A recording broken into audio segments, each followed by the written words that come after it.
اعوذ باللہ من الشیطان الرجیم بسم اللہ الرحمن الرحیم لا حول ولا قوۃ الا باللہ العلی العظیم۔ آج ہم نے سورۃ النساء لیسن نمبر 77 اور آیات نمبر 26 to 33 کور کریں گے۔ تو دیکھتے ہیں ان آیات میں اللہ سبحانہ تعالیٰ نے ہمیں کیا احکامات دیے ہیں۔ یرید اللہ چاہتا ہے لیبینا کہ وہ بیان کر دے لکم تمہارے لیے ویہدیکم اور وہ ہدایت دے تمہیں سنن الذین ان طریقوں کی، سنن کہتے ہیں سنت یا طریقہ، الذین ان لوگوں کی جو من قبلکم تم سے پہلے گزرے، اور یتوبا وہ رجوع کرے یا توبہ کرے علیکم تم پر، واللہ اور اللہ علیم خوب جاننے والا ہے، حکیم حکمت والا ہے۔ واللہ اور اللہ یرید چاہتا ہے ان یتوبا کہ وہ رجوع کرے علیکم تم پر، ویرید اور چاہتے ہیں اللہ زینا وہ لوگ جو یتبعون وہ سب پیروی کرتے ہیں الشہواتی خواہشات کی، ان کے تمیلو تم سب جھک جاؤ، میلن جھکنا عظیمہ بہت زیادہ۔ یرید اللہ چاہتا ہے ان کے یخففا وہ ہلکا کر دے عنکم تم سے بوجھ، وخلقا اور پیدا کیا گیا ہے الانسان انسان ضعیفا کمزور، فطرتاً یا طبیعت کمزور پیدا کیا گیا ہے۔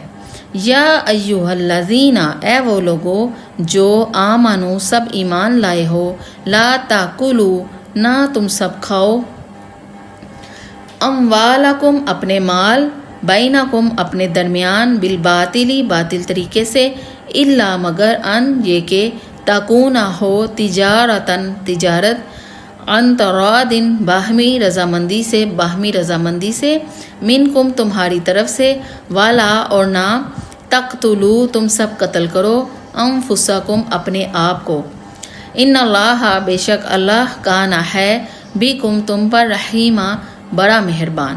ومن یفعل اور جو کرے گا ذالک یہ عدوانا زیادتی وظلما اور ظلم کرتے ہوئے، فسوف تو ان قریب، نسلیہ ہم داخل کریں گے اسے نارا آگ میں، وکانا اور ہے ذالک یہ علی اللہ اللہ پر یسیرا بہت آسان۔ ان اگر تجتنبو تم سب اجتناب کرو گے یا تم سب بچو گے، کبیرہ گناہوں سے، ماں جو تنہونا تم سب منع کیے جاتے ہو، عنہ ان سے، نکفر تو ہم مٹا دیں گے، عنکم تم سے، سیئاتکم تمہارے گناہ، اور ندخلکم ہم داخل کریں گے تمہیں، مدخلاً کریما عزت کی جگہ، اور لا تتمنوا مت تم سب تمنا کرو، ماں جو فضل اللہ فضیلت دی ہے اللہ نے، بھی اس کی بعدکم تم میں سے بعض کو، علی بعض پر، للرجالی مردوں کے لیے ہے، نصیب حصہ، مما اس سے جو، مما اکتسبوا ان سب نے کمایا، وللنساء اور عورتوں کے لیے ہے نصیب حصہ، مما اس سے جو، مما اکتسبنا جو انہوں نے کمایا ہے، واسألوا اور سب مانگتے رہو اللہ سے، من فضلہ اس کا فضل، ان اللہ بے شک اللہ کانا ہے بکلی ہر شیء چیز کو، علیما خوب جاننے والا۔ ولکلی اور ہر ایک کے لیے ہے، جعلنا ہم نے بنا دیے، موالی یا حقدار یا وارث، مما اس سے جو، تارا کا چھوڑ جائیں، الوالدانی والدین، والاقربون اور سب قریبی رشتہ دار، والذین اور جن لوگوں سے، عقد کیا ہے، ایمانکم تمہاری قسموں نے، فآتوہم تو تم سب دو انہیں، نصیبہم ان کا حصہ، ان اللہ بے شک اللہ کانا ہے، علی کل شیء شہیدا ہر چیز پر گواہ۔ اچھا جی، یہاں تک ہے ہمارا آج کا لیسن 33 آیات تک۔ ان آیات میں جو اب عربک ورڈز ہیں اور اردو کے وہ ہم دیکھتے ہیں ان کی ڈیٹیل۔ آ جائیں بیک میں اپنے لیسن پہ، آیت نمبر 26 پہ۔ یرید اللہ، اللہ چاہتا ہے، رید چاہنا عربی کا ورڈ ہے یہ۔ لیبینا بیان کرنا، با یا نون اس کے روٹ ورڈز ہیں، بیان کرنا۔ اردو میں ہم یوز کرتے ہیں یہ ورڈ۔ یہدیکم میں ہدایت، بار بار ہم پڑھ چکے ہیں۔ سننا، جیسے پہلے ہم نے پڑھا کہ سنت کا مطلب ہی یہی ہوتا ہے، طریقہ، راستہ، کہ جس طریقے پہ چلنا ہوتا ہے۔ سنن طریقہ، قبل پہلے۔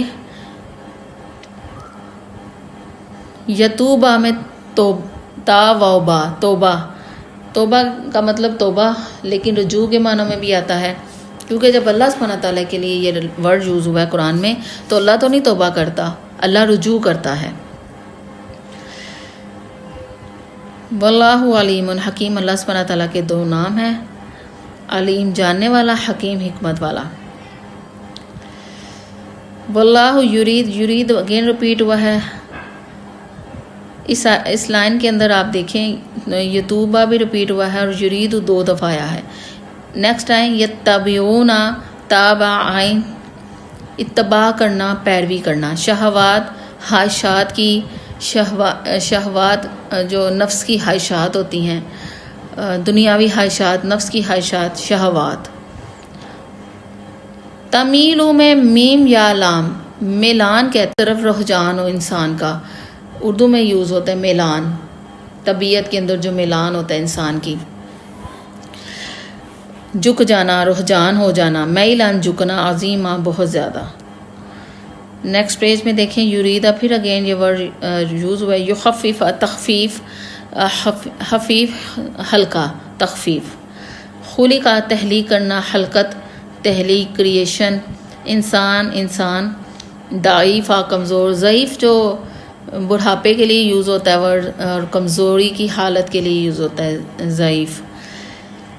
اب آگے ہے یا ایھا الذین آمنوا، اللہ سبحانہ تعالیٰ نے ایمان والوں سے خطاب کیا ہے۔ تاکلوا، اکلا کہتے ہیں عربی میں کھانے کو، اموال بین درمیان، اموال بھی ورڈ جو ہے اردو میں یوز ہوتا ہے مال، بالباطلی باطل طریقے سے، الا مگر، اور تکون کون کہتے ہیں ہو جانا، تجارتاً تجارت اردو میں یوز ہوتا ہے، ترادن، اچھا رضامندی، راضی نامہ اردو میں جو ہم یوز کرتے ہیں راضی ہو جانا، رضامندی، وہی ورڈ ہے یہ ترادن۔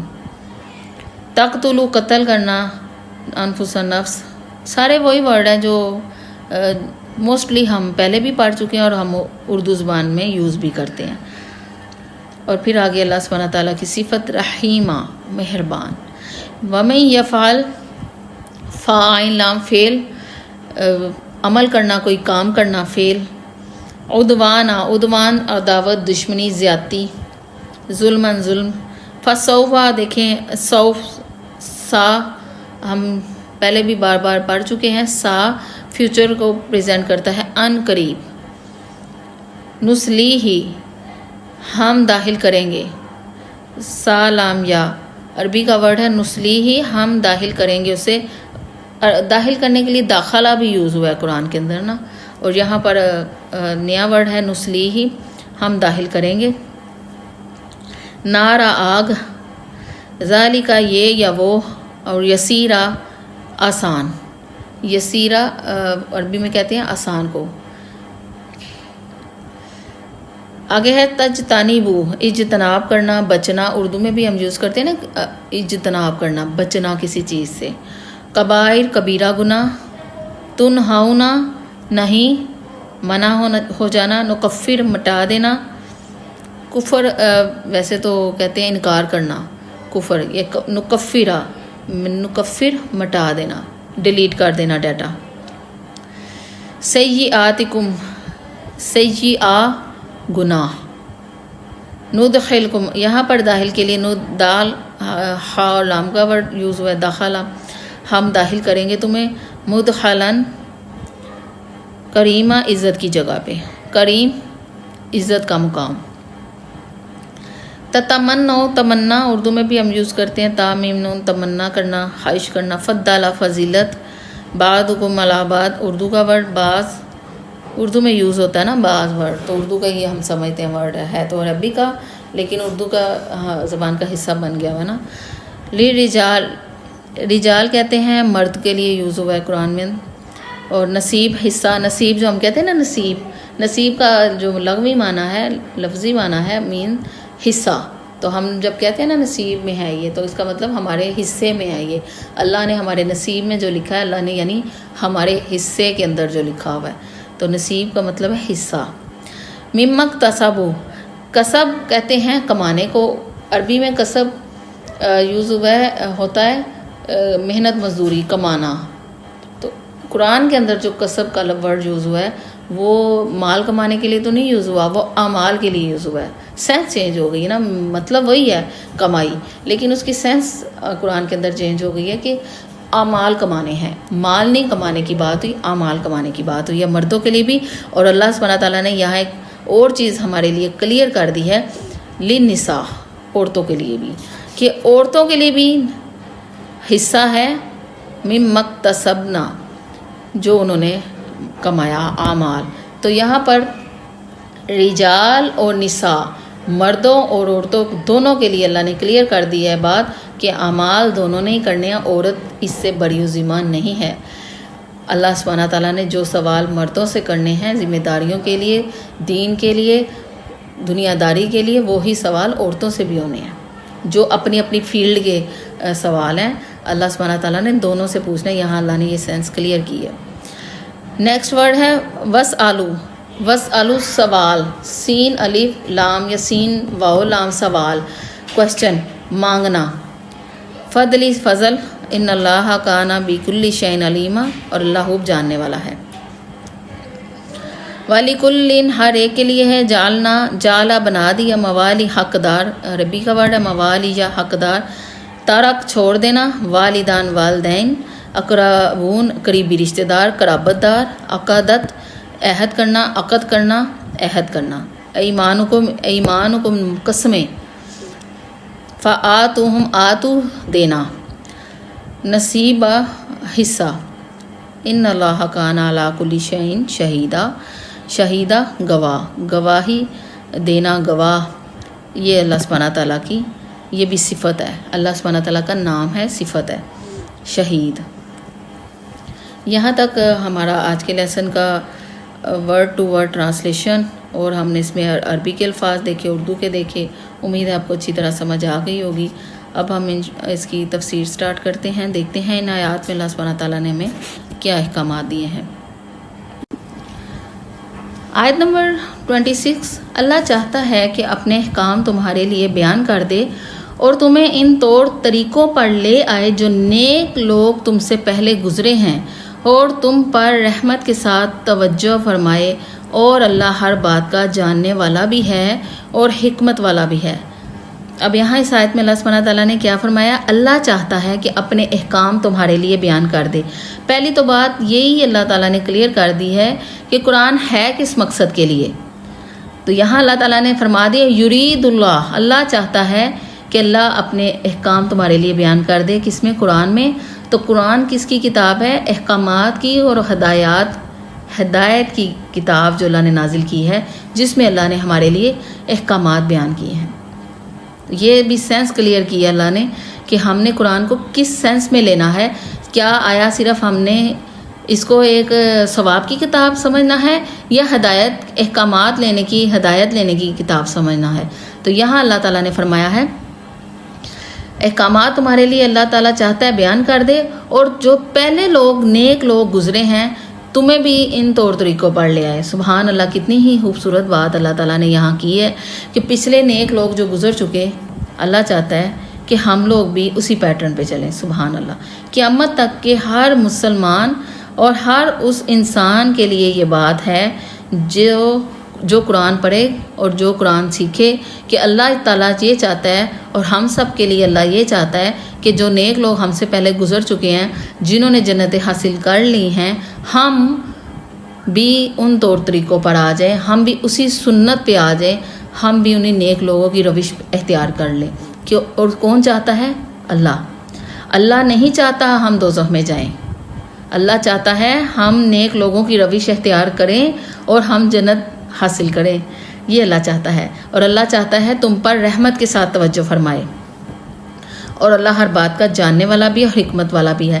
جب اللہ سبحانہ تعالیٰ کی 2 صفات آیت کے اینڈ پہ بیان ہوتی ہے نا، تو پچھلی آیت کو سپورٹ کر رہی ہوتی ہیں وہ 2 اللہ تعالیٰ کی صفات، نام مبارک، اسماء مبارک. وہ اللہ سبحانہ تعالیٰ کی جو آیت بیان کی ہوتی ہے نا، اللہ نے اس کو ایکسپلین کر رہی ہوتی ہے کہ اللہ تعالیٰ اگر ہم اس بات پہ عمل نہیں کریں گے، ہم چھوڑ دیں گے اس بات کو، تو اللہ پھر جانتا ہے. علیمہ بھی ہے اور حکیمہ بھی ہے.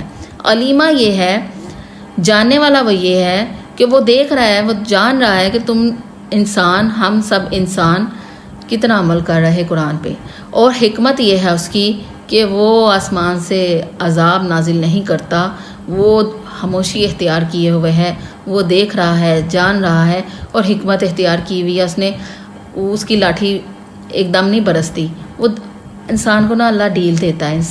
اللہ کی حکمت یہ ہے کہ انسان جتنا مرضی گناہ کر لے، زنا کر لے، سود کھا لے، رشوت کھا لے، کسی پر ظلم کر لے، کسی کا حق کھا لے، کچھ بھی کر لے گناہ، اللہ سے کہیں عذاب تو نہیں آتا، آسمان سے نازل آگ تو نہیں برستی، یا اللہ فوراً اس کو موت دے کے دوزخ میں تو نہیں ڈال دیتا. حکمت ہے نا اس کی کہ اس نے خاموشی اختیار رکھی ہوتی ہے اور وہ ڈیل دے رہا ہوتا ہے اپنے بندے کو کہ شاید یہ راستے پہ آ جائے، شاید یہ ہدایت حاصل کر لے. اب چونکہ سورۃ نساء میں وراثت کے احکامات ہم پڑھ رہے، عورتوں کے حقوق کے معاملات ہمیں اللہ تعالیٰ بتا رہے، بہت زیادہ چینجنگز آئی عرب کے اندر ان آیات کے ساتھ. عورتوں کے سارے معاملات اللہ نے طے کیے قرآن میں قیامت تک کے لیے، اور اللہ نے عورت کو ایک مقام دیا. جیسے ہم نے پچھلی آیات کے اندر پڑھا کہ اللہ سبحانہ تعالیٰ نے کن عورتوں کے محرمات ابدیہ میں شامل کر دیا کہ ان کے ساتھ نکاح حرام ہے کسی مرد کے لیے. اللہ نے عورت کو اتنا مقام دیا. تو اب اللہ تعالیٰ نے اگلی آیت میں یہ فرمایا کہ اللہ یہ چاہتا ہے کہ اپنے احکام تمہارے لیے بیان کرے اور تمہیں ان طریقوں کے ساتھ پہ لے آئے جو نیک لوگوں کے طریقے ہیں، تاکہ رحمت اللہ نازل کرے. اللہ نہیں چاہتا کوئی دوزخ میں جائے. تو اللہ اپنی علم اور حکمت کے ساتھ شریعت کی یہ جو پابندیاں لگائی ہیں نا اللہ نے، ان کا مقصد یہی ہے کہ اللہ انسان کو اچھے راستے پہ چلانا چاہتا ہے. اسلام میں کتنا یہ بے حیائی والا ایشو مسائل ہیں جو سورۃ نساء میں اللہ تعالیٰ نے پابندی لگا کے اللہ تعالیٰ نے حیا والے معاملات کو ڈسکس کیا ہے کہ کن عورتوں کو کس نظر سے دیکھنا ہے. ماں ہے، بہن ہے، بھتیجی ہے، بانجی ہے، حیا والی نگاہ کے ساتھ ایک مرد ان کو دیکھے.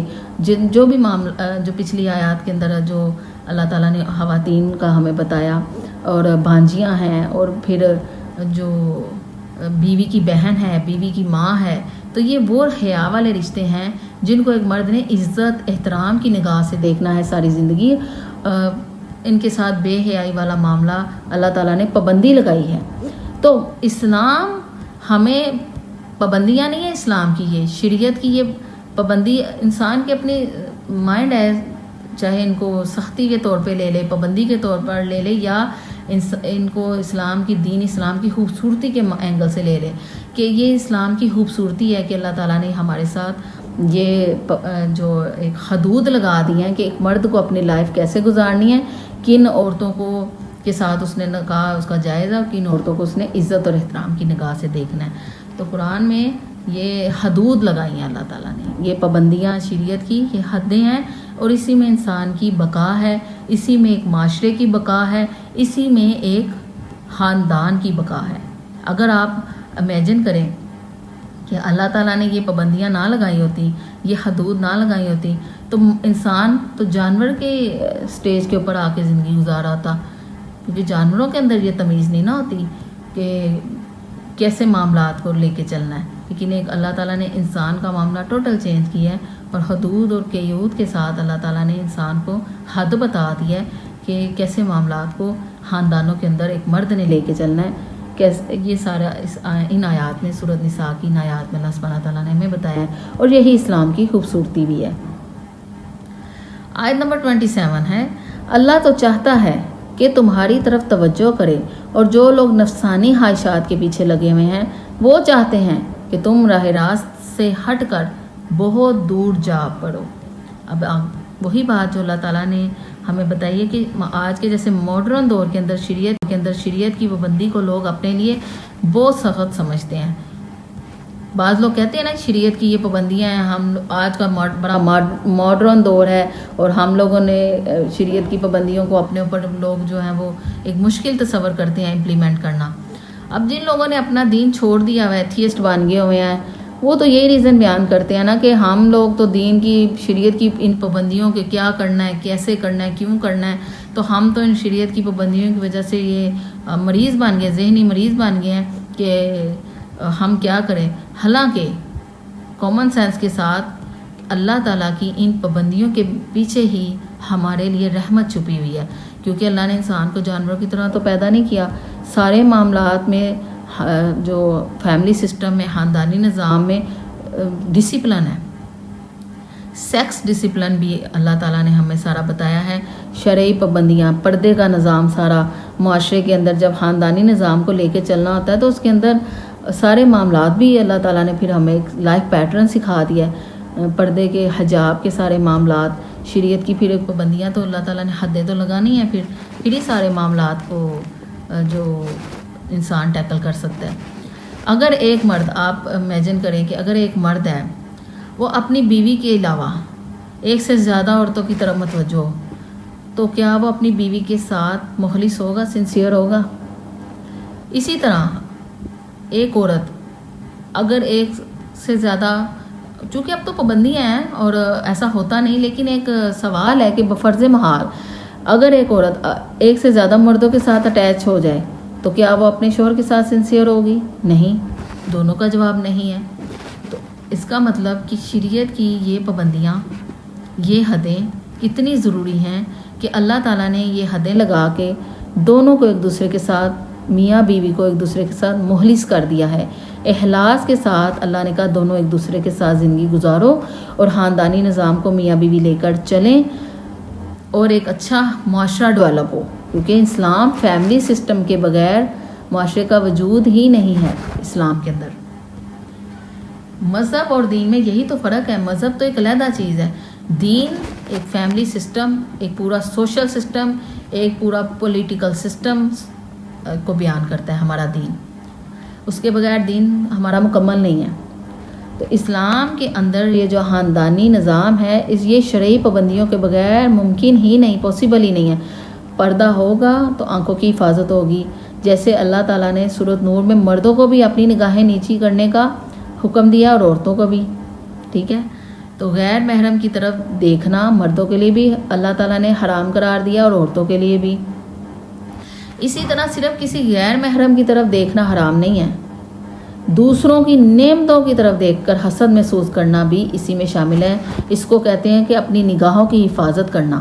نگاہوں کی حفاظت میں صرف ایک مرد کو یا ایک عورت کو غیر محرم مرد یا عورت کی طرف دیکھنا منع نہیں ہے، بلکہ دوسروں کی نعمتوں کی طرف دیکھنا، اپنی نگاہوں کی اس طرح بھی حفاظت رکھنی ہے کہ ہم، اللہ نے کسی کو جتنا مرضی دیا ہو، اللہ کی تقسیم ہے، اللہ کی نعمتیں ہیں، اللہ کی تقسیم ہے، جتنا مرضی اللہ نے سب کو ایک ہی طرح کے نظام تو نہیں دینا، کسی کو اللہ نے زیادہ دے کے آزمانا ہے، کسی کو اللہ نے کم دے کے آزمانا ہے، کسی کو اللہ نے صحت دے کے آزمانا ہے، کسی کو اللہ نے بیماری دے کے آزمانا ہے، کسی کو اللہ نے خوشحالی دے کے آزمانا ہے، کسی کو اللہ نے بدحالی دے کے آزمانا ہے۔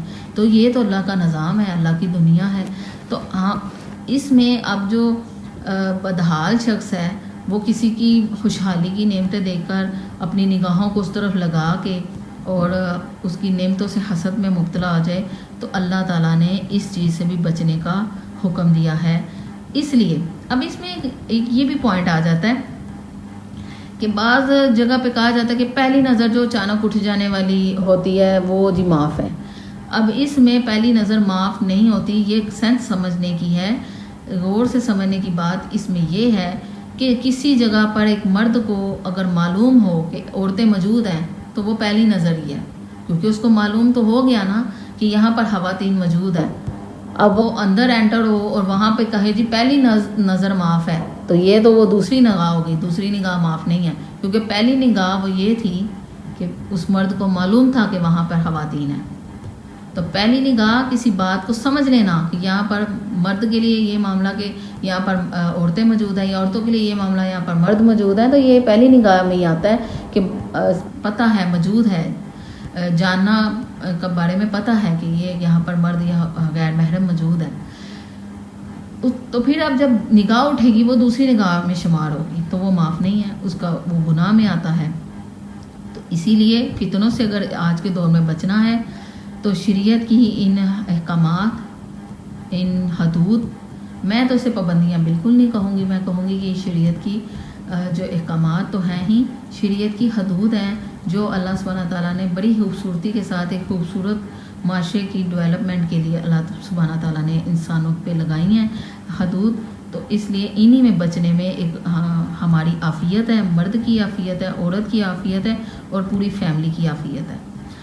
تو یہ رحمت ہے ہمارے لیے. میاں بیوی جب ایک دوسرے کے ساتھ ایک سنسیئر انداز میں، مخلصانہ انداز میں خاندانی نظام کو لے کر اپنی نفسانی خواہشات سے محفوظ رہ کر چلتے ہیں، تو یہ اسی سے ایک اچھا معاشرہ وجود میں آتا ہے، جس کا اس آیت میں اللہ سبحانہ تعالیٰ نے ذکر کیا ہے.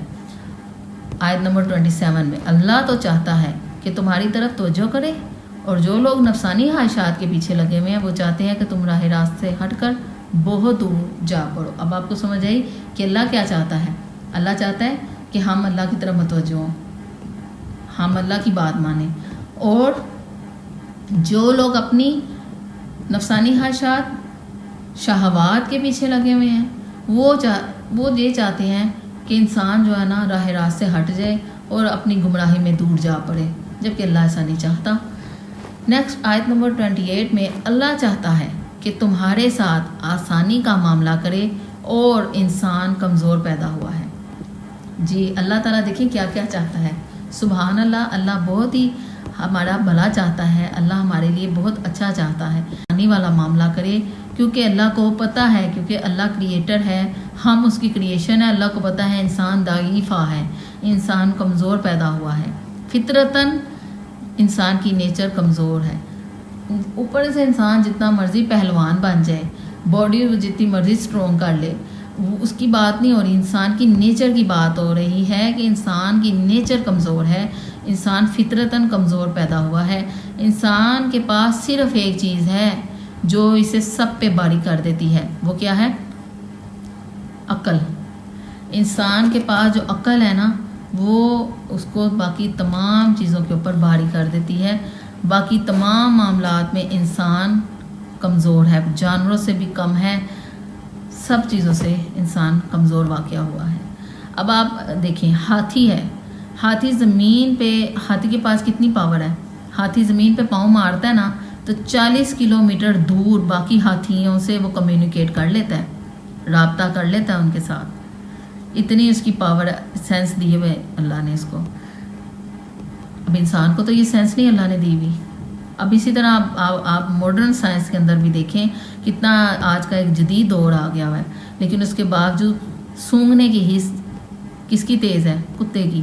آج بھی ماڈرن سائنس کتے کی محتاج ہے. آج بھی دیکھیں آپ کہیں پر کسی چیز کو ٹریس کرنا ہو تو جانوروں کا سہارا لیا جاتا ہے، کتے کا سہارا لیا جاتا ہے کہ وہ بتاتا ہے انسان کو سونگھ کے، اس کی حس اتنی تیز ہے تو انسان اس سے مدد لیتا ہے. تو اللہ تعالیٰ نے جانوروں کو بھی بڑی بڑی صلاحیتیں دی ہوئی ہیں.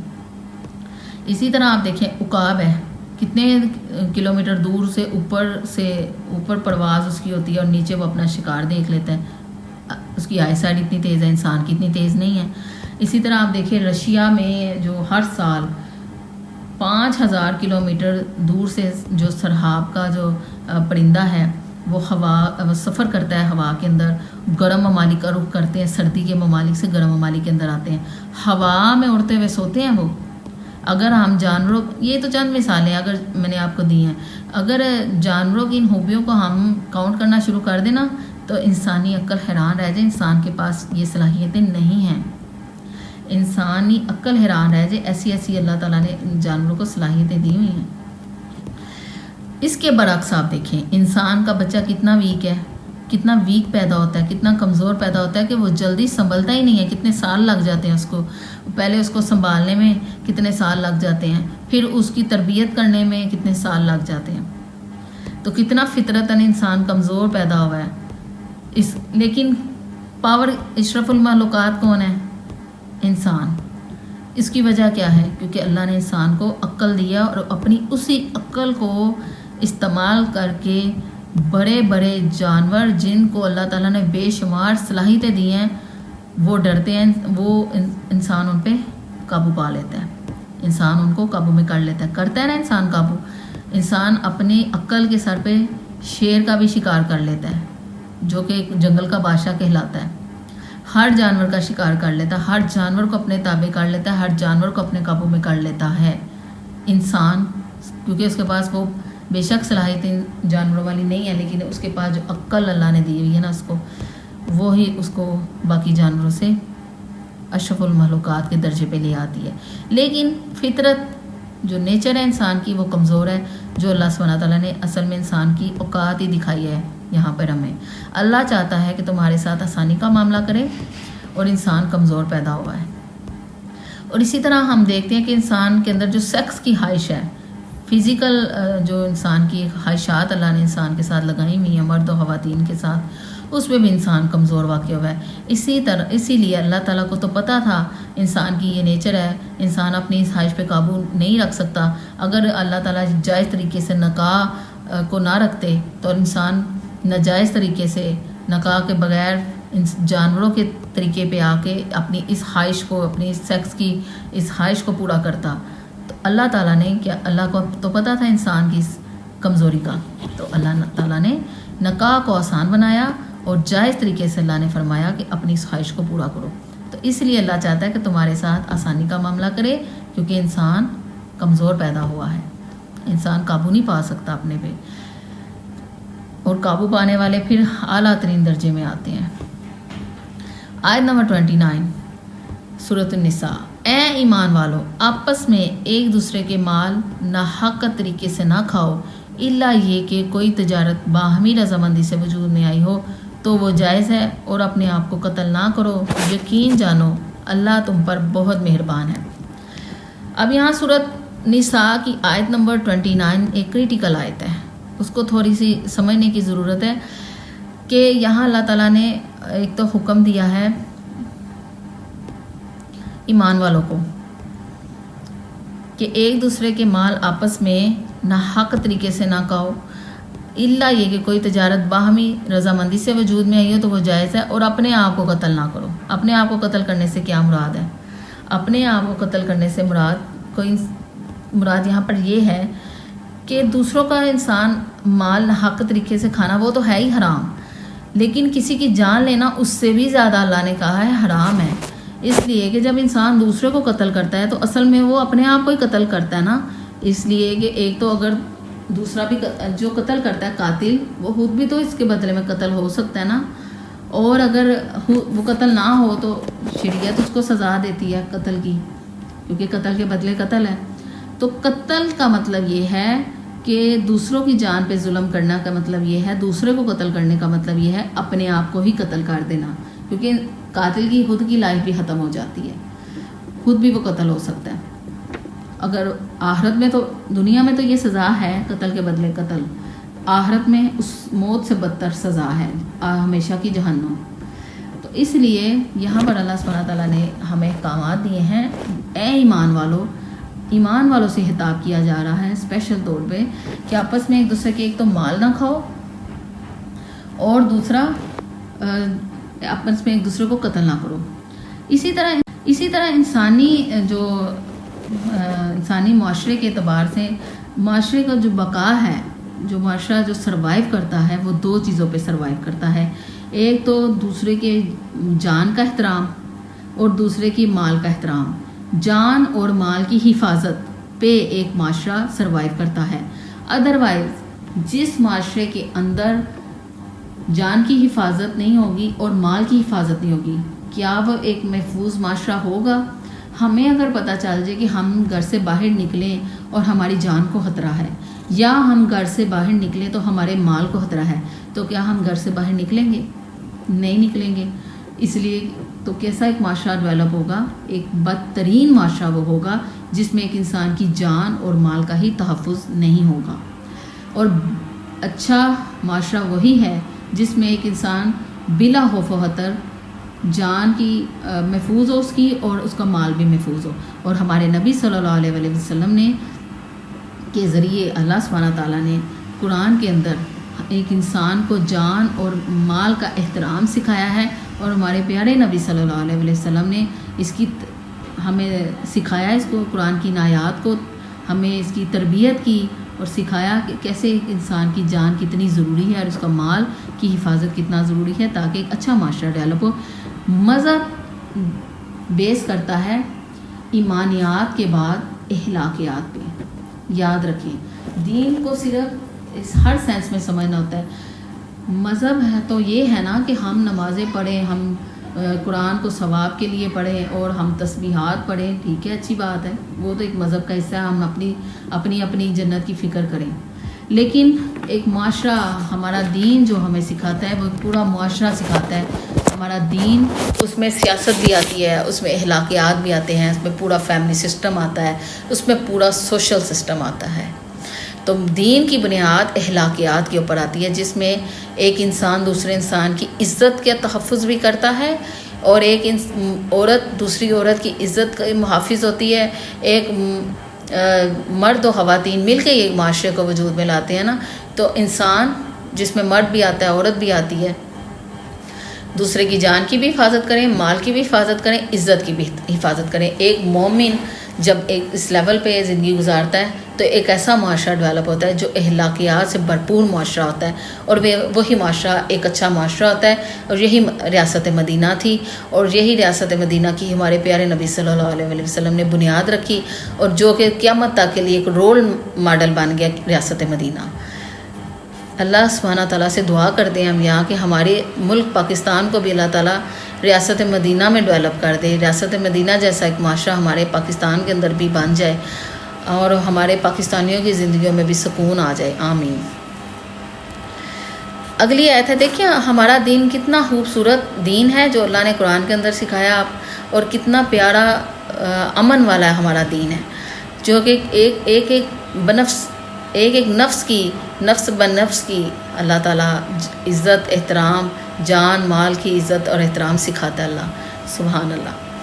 آیت نمبر 30، اور جو شخص زیادتی اور ظلم کے طور پر ایسا کرے گا تو ہم اس کو آگ میں داخل کریں گے اور یہ بات اللہ کے لیے بالکل آسان ہے.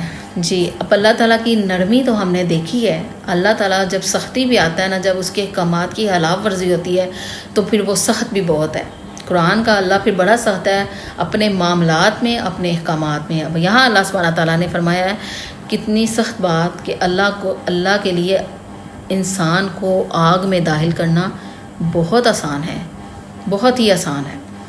کیونکہ انسان تو اتنا نرم مزاج ہوتا ہے کہ جو نرم مزاج انسان ہے وہ تو کبھی بھی نہیں چاہتا کہ بلی کے کسی بچے کو، معمولی سے کسی جانور کے بچے کو بھی آگ کے اندر پھینک دے. نہیں چاہتا، نہیں انسان کا اتنا حوصلہ پڑتا. لیکن اللہ کے لیے بڑا آسان ہے. اللہ کیونکہ وہ انسان نہیں ہے، وہ اللہ ہے، وہ کریٹر ہے، وہ کریشن نہیں ہے.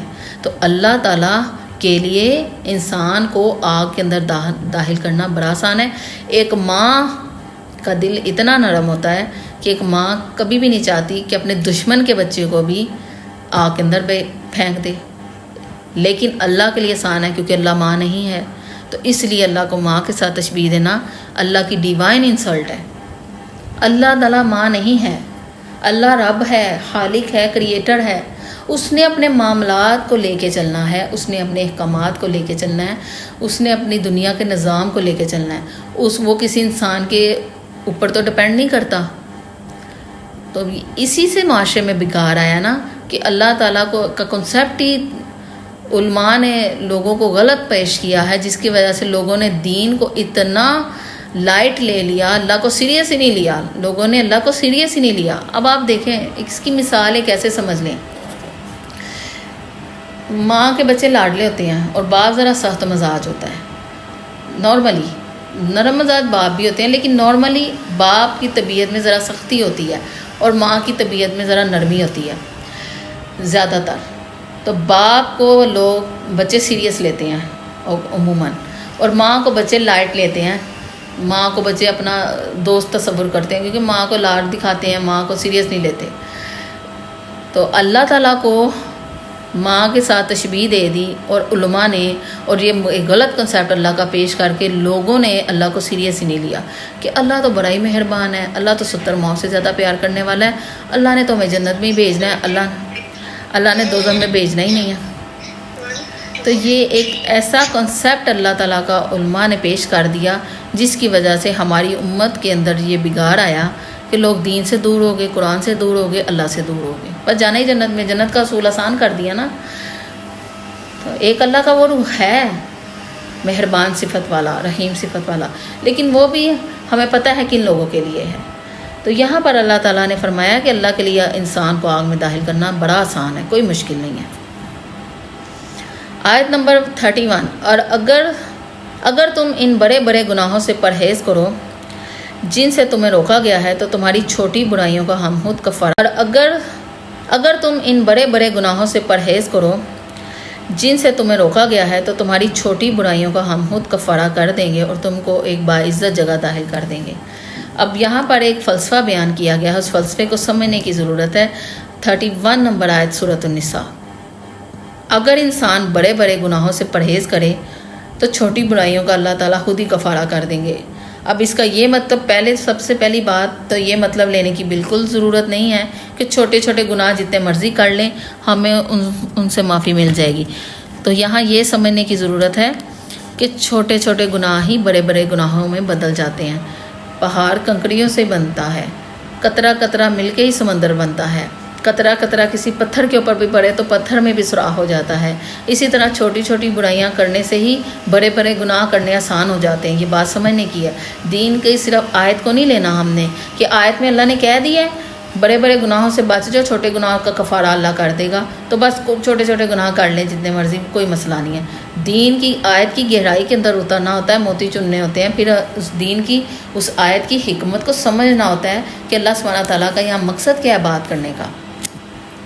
یہاں اللہ تعالیٰ نے یہ بڑے بڑے گناہوں سے بچنے کا کہا ہے اور چھوٹے چھوٹے گناہوں کو اللہ سبحانہ تعالیٰ نے فرمایا کہ خود ہی وہ معاف کر دے گا. اس کا مطلب ظاہری طور پر یہ ہے کہ چھوٹے گناہ خود بہت نیک اعمال کی وجہ سے اللہ سبحانہ تعالیٰ ساتھ ساتھ معاف کر دے گا. چھوٹے گناہ، بڑے گناہ سے بچ جائیں اگر، تو چھوٹے چھوٹے جو گناہ ہیں وہ اللہ تعالیٰ نیک اعمال ہم کریں گے تو اللہ تعالیٰ ان سے ہمارے درگزر والا معاملہ کر دے گا. لیکن اس کا کنسیپٹ میں نے پہلے کلیئر کر دیا ہے کہ چھوٹے چھوٹے گناہ ہی بڑے بڑے گناہوں میں بدلتے ہیں، اور چھوٹے چھوٹے گناہوں سے انسان بڑے بڑے گناہوں کی طرف مائل ہو کر بڑے بڑے گناہ کرنا شروع ہو جاتا ہے. تو چھوٹے چھوٹے گناہوں سے بھی ویسے ہی بچنے کی ضرورت ہے جیسے بڑے گناہوں سے. اب ہم دیکھتے ہیں کہ بڑے گناہ کون سے ہیں. اب ہم زیادہ تر ایک یہ بھی مسئلہ ہے کہ زیادہ تر ہم جن گناہوں کو جانتے ہیں وہ سارے گناہ کبیرہ میں آتے ہیں، وہ سارے بڑے گناہوں میں ہی آتے ہیں. بڑے گناہ معافی مانگنے سے، توبہ سے اور آئندہ اس گناہ کو نہ کرنے سے دور ہو جاتے ہیں، معافی ہو جاتی ہے ان کی. جیسے کہ انسان اگر کسی بڑے گناہ میں مبتلا ہوا ہے تو اس گناہ سے توبہ کر لے اور اللہ تعالیٰ سے معافی مانگ لے، توبہ نصوح کر لے، یعنی آئندہ اس گناہ کو نہ کرنے کا اللہ سے وعدہ کر لے، عہد کر لے، اپنی اصلاح کر لے اور بچ جائے اس سے، تو اللہ تعالیٰ معاف کرتا ہے، اس میں کوئی شک نہیں ہے. فار ایگزامپل، اگر کوئی انسان شراب پیتا ہے، ایک وقت آیا اسے احساس ہوا کہ نہیں مجھے اس سے معافی اللہ سے مانگنی ہے، توبہ کرنی ہے، تو اس نے چھوڑ دی، اللہ سے توبہ کر لی، اللہ سے معافی مانگ لی اور آئندہ ساری زندگی نہیں پی. یعنی اس نے ایسی توبہ کی، ایسا اللہ سے وعدہ کیا جو اس نے نبھایا، تو اب وہ ہو گئی توبہ نصوح، اپنی اصلاح کر لی نا اس نے، تو اللہ نے اس کے پچھلے گناہ معاف کر دیے. جو اس نے شراب پی ہوئی تھی، جو وہ دین گزارے تھے گناہ کبیرہ والے، اللہ نے وہ معاف کر دیے کیونکہ اس نے ایک ایسی توبہ اللہ سے کی ہے جو کہ اللہ تعالیٰ نے جو اپنی اصلاح کر لیا اس نے، اور اللہ نے اس کو پھر معاف کر دیا. لیکن چھوٹے چھوٹے گناہوں کی بار بار تکرار کرنا، بار بار ان کو دہراتے رہنا گناہ کبیرہ میں شامل ہو جاتا ہے.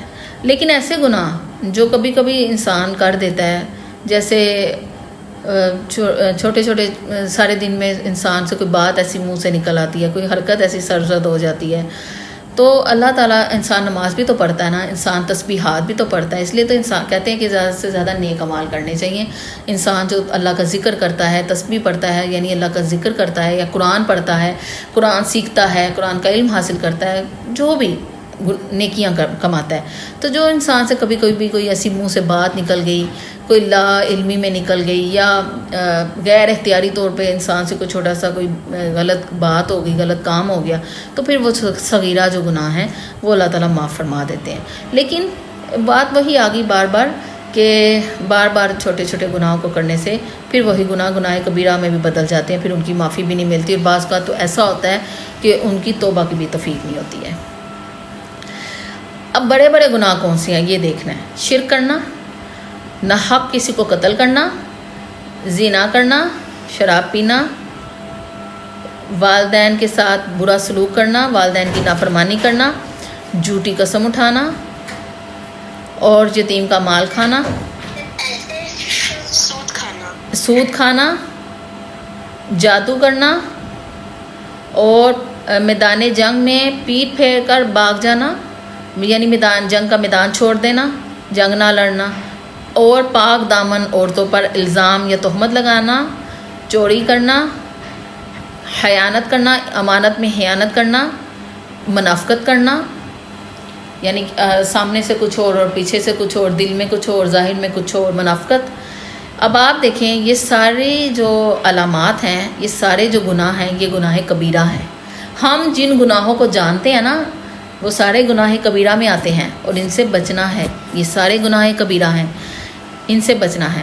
پیچھے چھوٹے چھوٹے گناہ میں نے جیسے آپ کو بتا دیا نا، بعض کا سارے دن میں انسان سے کوئی بات ایسی ہو جاتی ہے، کوئی حرکت ایسی ہو جاتی ہے، کوئی عمل ایسا ہو جاتا ہے کہ انسان سے پھر اللہ تعالیٰ اس کے نیک اعمال کی وجہ سے درگزر کرتا ہے۔ انسان اللہ کہتا ہے کہ چلو میرا بندہ سارا دن میرے لیے لگا ہے، دین کی خدمت کر رہا ہے، یا دین کے لیے کوششیں کر رہا لگا ہے، چلو یہ صرف انجانے میں یا جانے انجانے یہ بات ہو گئی ہے، یہ کوئی عمل ایسا ہو گیا۔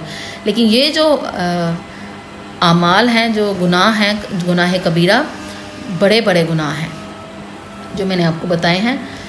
گالی گلوچ کرنا، جھگڑا کسی کے ساتھ کرنا، کسی کا مال نہ حق کھا لینا، کسی کے ساتھ غیر اخلاقی حرکات کرنا، تو یہ سارے اعمال جو ہیں یہ گناہ کبیرہ میں آتے ہیں۔ اور کسی حقوق العباد کا معاملہ تو اس میں بے حد سخت معاملہ ہے، جس کی تو معافی ہی نہیں ہے۔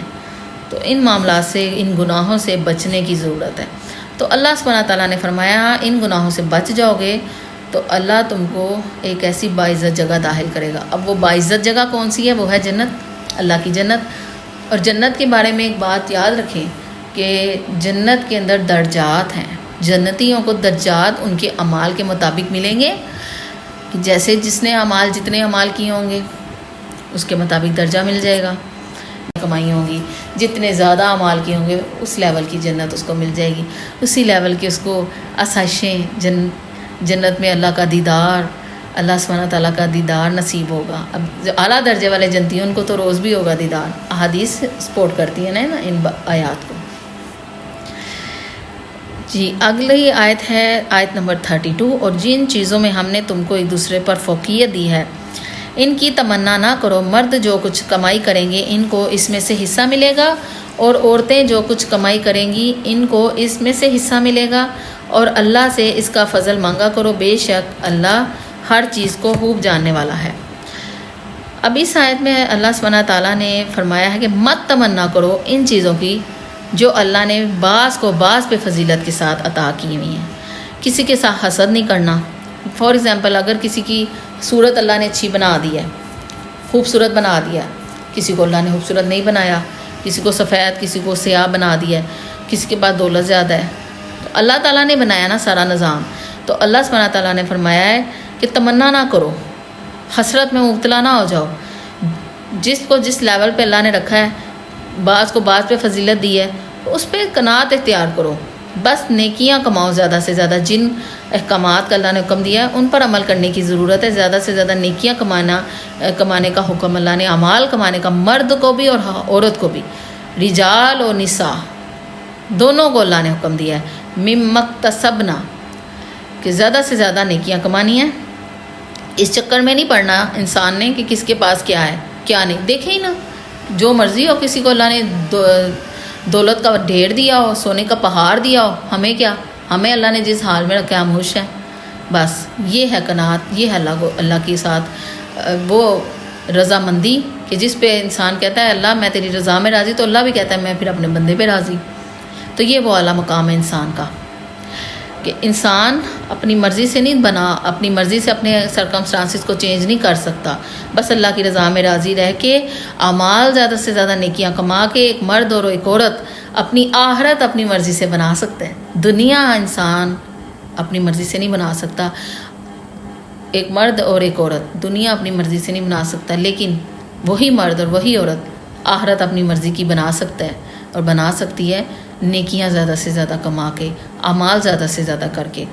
اسی طرح یہ آیت طویل حاض کے اعتبار سے اس دور میں بعض خواتین نے اس خواہش کا، اس تمنا کا اظہار کیا تھا کہ اگر وہ مرد ہوتی تو جہاد وغیرہ میں حصہ لیتی اور زیادہ ثواب حاصل کرتی. تو اس آیت کریمہ میں اللہ سبحانہ تعالیٰ نے یہ ایک واضح طور پہ فرما دیا کہ جو چیز انسان کے بس میں نہیں، اختیار میں نہیں، حیثیت میں نہیں، تو وہ اس کی تمنا بھی کیوں کرنی ہے. مثلا ایک عورت ہے، مرد تو نہیں بن سکتی، مرد کے پاس جنگ لڑنے کی پاور زیادہ ہے، تو عورت اس کی خواہش بھی کیوں کرے. عورت کو اس کی خواہش کرنی ہی نہیں چاہیے، کیونکہ وہ فطرتاً مرد کے مقابلے میں کمزور ہے. فزیک اس کی اللہ نے ایسی بنائی ہے کہ وہ مرد کے مقابلے میں کمزور ہے. اب یہ وہ معاملات ہیں جس پہ عورت کا اختیار نہیں ہے، تو اس کی یہ تمنا فضول ہے، یہ حسرت ہی فضول ہے، اس کا کوئی فائدہ نہیں ہے. تو اللہ کی تقدیر پہ راضی رہنا چاہیے. جو معاملات انسان کے اختیار میں نہیں، اس کی تمنا ہی نہیں کرنی چاہیے. بس اچھائیاں تو انسان خود کر سکتا ہے نا، جو انسان کے دائرہ اختیار میں کہ میں زیادہ سے زیادہ نیکیاں کر لوں، میں زیادہ سے زیادہ اعمال کر لوں. تو یہ ایک مرد کے دائرہ اختیار میں بھی ہے، ایک عورت کے بھی دائرہ اختیار میں ہے، تو یہ کرنا چاہیے.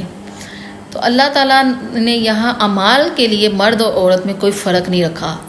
فزیک کا، فطرت کا، عورت کا فرق ہو سکتا ہے، مرد اور عورت کا، لیکن اعمال کے لیے اللہ سبحانہ تعالیٰ نے کلیئر بات کر دی ہے، واضح کر دی ہے کہ مرد اور عورت میں اعمال کے معاملے میں کوئی فرق نہیں ہے. جو مرد اور عورت جیسا عمل کرے گا اسے ویسے ہی نتیجہ ملے گا.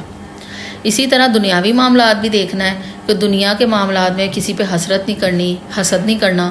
جس کو اللہ نے جیسا رکھا ہے اس پہ خوش رہنا ہے، راضی رہنا ہے.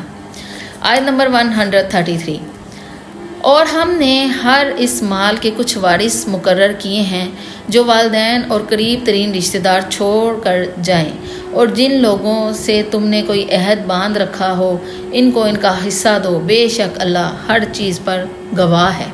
سبحان اللہ، اللہ تعالیٰ ہر چیز پہ گواہ ہے، وہ ہر چیز دیکھ رہا ہے، اس پر گواہ ہے وہ. اب اسلام میں جو وراثت کے قوانین مقرر کیے ان میں جیسے ہم نے پڑھا کہ والدین اور قرابت دار اور رشتہ داروں کو اللہ تعالیٰ نے وراثت کے احکامات جو دیے. اب اس میں بعض اوقات انسان وراثت میں کسی کو حصہ دینے کا وعدہ بھی کر لیتا ہے، تو اللہ سبحانہ تعالیٰ نے یہاں یہ حکم دیا ہے کہ جو اگر کسی کے ساتھ کوئی وعدہ کیا ہے تو پھر حصہ دو. اس کو حکم دیا گیا ہے اس آیت میں کہ اگر کسی کے ساتھ کوئی وعدہ کیا ہے، فار ایگزامپل مثال کے طور پر کسی دوست سے کوئی وعدہ کیا ہوا ہے کہ اگر مجھے میری وراثت میں سے حصہ ملے گا تو میں تمہاری مدد کروں گا. کسی سے کوئی عہد کیا ہے، کسی رشتہ دار سے کوئی وعدہ کیا ہے کہ میں تمہیں وراثت میں سے، اپنی وراثت میں سے حصہ دوں گا. تو اب اللہ تعالیٰ نے فرمایا کہ اگر وعدہ کیا، عہد کیا ہے تو اس کو پورا کرو، حصہ دو. اب اس میں اگر کوئی شخص جیسے اس دور میں اسلام لائے لوگ، تو مسلمانوں میں پورے خاندان میں کوئی ایک فرد اسلام لاتا، باقی کافر ہوتے رشتہ دار. تو مسلمانوں میں اس کا کوئی رشتہ دار نہ ہوتا، تو جس شخص کے ہاتھ پہ بیعت لی ہوتی، اسلام لائے ہوتا، مسلمان ہوا تھا، تو بعض کا پھر وہ مسلمان اس سے وعدہ کر لیتا کہ ہم بھائی بن گئے ہیں، ہم ایک دوسرے کی وراثت میں بھی حصے دار ہوں گے. تو اب اللہ تعالیٰ فرماتے ہیں کہ جو ہے پھر ادائیگی کرو حصے کی، کیونکہ وعدہ کیا ہے تو وعدہ خلافی نہیں کرو، جو وعدہ کیا ہے اس کو پورا کرو، حصہ دو. اس آیت میں یہ اللہ سبحانہ تعالیٰ نے فرمایا کہ جو وارث مال میں مقرر کیے ہیں، والدین اور قریبی رشتہ دار جو چھوڑ کے جائیں، تم نے اگر جن لوگوں سے کوئی عہد باندھا ہو ان کو ان کا حصہ دو، بے شک اللہ ہر چیز کا گواہ ہے. اب یہ اللہ تعالیٰ کی صفت بیان ہوئی ہے کہ اللہ تعالیٰ گواہ ہے جو تم نے وعدہ کیا. یہ اللہ گواہ کس پہ ہے؟ اس وعدے پہ جو انسان نے کسی کے ساتھ کیا ہوتا ہے. اللہ تعالیٰ اس پر گواہ ہے، تو جب اللہ کسی کا گواہ ہو جائے تو کسی اور کی گواہی کی ضرورت نہیں پڑتی، بس اللہ ہی گواہ ہے۔ تو اس وعدے کو پورا کرنے کا حکم یہاں پر سختی کے ساتھ دیا جا رہا ہے کہ اس وعدے کو پورا کرو، عہد کو نبھاؤ۔ سبحانک اللہم و بحمدک اشہد ان لا الہ الا انت استغفرک و اتوب الیک۔ جزاک اللہ۔ آج کا ہمارا لیسن یہاں پر کمپلیٹ ہوا، امید ہے آپ سب کو اچھی طرح سمجھ آ گئی ہوگی۔ جی